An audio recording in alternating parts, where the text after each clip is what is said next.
Hey hello friends, welcome back to our channel. আশা করি তোমরা সকলেই ভালো আছো। আজকে আমরা কথা বলবো ভূত বাংলা নিয়ে, directed by the great Priyadarshan, starring Akshay Kumar, Wamiqa Gabbi, late Asrani ji, Paresh Rawal, Rajpal Yadav, Jisshu Sengupta, Tabu, Rajesh Sharma, Mithila Palkar and many others.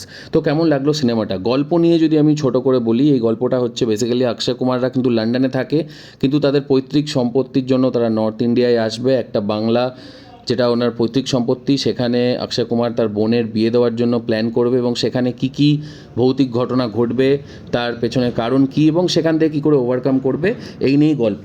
তো আমার পার্সোনালি টিজার ট্রেলার দেখে খুব একটা এক্সপেকটেশান ছিল না। আমার আর্লি এক্সপেকটেশান ছিল টিজার ট্রেলার রিলিজ হওয়ার আগে, বাট মুভিটাও কিন্তু আমাকে ডিসঅ্যাপয়েন্টই করেছে।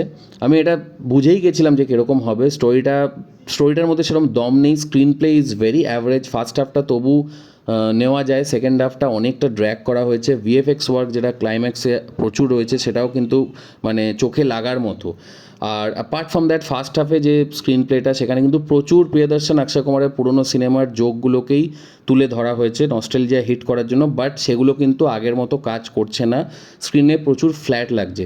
এছাড়াও ভামিকা গাব্বির সাথে অক্ষয় কুমারের কেমিস্ট্রিও সেরকম ওয়ার্ক করেনি এবং মিউজিক এবং বিজিএমও কিন্তু সেরকম আমার জন্য ওয়ার্ক করেনি। তো ওভারঅল সিনেমাটা আমার অ্যাভারেজ লেগেছে, just a one time watch, but fun watch. তোমরা ডেফিনেটলি যাও, সিনেমাটা দেখো, মানে খুব একটা খারাপ লাগবে না। একটা ওয়ান টাইম ওয়াচ হিসেবে তোমরা ডেফিনেটলি দেখতেই পারো। বক্স অফিসে আমি প্রেডিক্ট করছি 100 to 120 crore ইন্ডিয়াতে নেট হয়তো যাবে, তার বেশি গেলেও যেতে পারে, বাট আমি তার বেশি আপাতত দেখছি না।